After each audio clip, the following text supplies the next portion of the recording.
প্রস্তাব পাঠিয়েছিলেন, ও জিবরাইল আমার বন্ধুর কানে খবর দাও, আমার বন্ধু এই দেশের মাটিতে থাকতে পারবে না, আমার বন্ধু এই রক্ত মাখা জমিনের মধ্যে রাখবো না, আমার বন্ধুর দেহ আমার আরশের ডান পাশে দাফন করব। জিবরাইল খবর নিয়ে ডাকতেছেন, হুজুর আল্লাহর সালাম গ্রহণ করুন। আমি জিবরাইলের সালাম গ্রহণ করুন।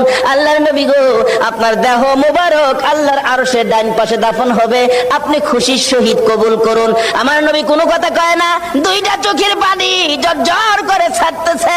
জিবরাইল বলেন, ইয়া রাসূলুল্লাহ, এত সুন্দর প্রস্তাব নিয়ে আসলাম, কোনো কথা কন না, খালি কাঁদেন কেন জানতে চায়।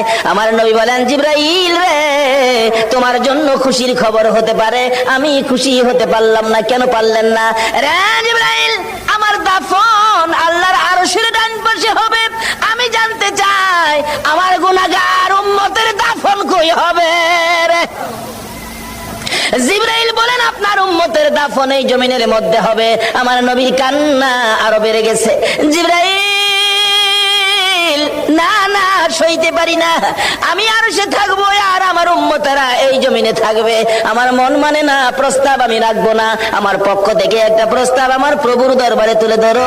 জিবরাইল রে, আমার গুনাহগার এতিম উম্মতেরা যেই জমিনে থাকবে, আমি নবী আরশে যাব না রে, আমি আমার গুনাহগার উম্মতের পাশে সেই জমিনের মধ্যে শুয়ে থাকবো।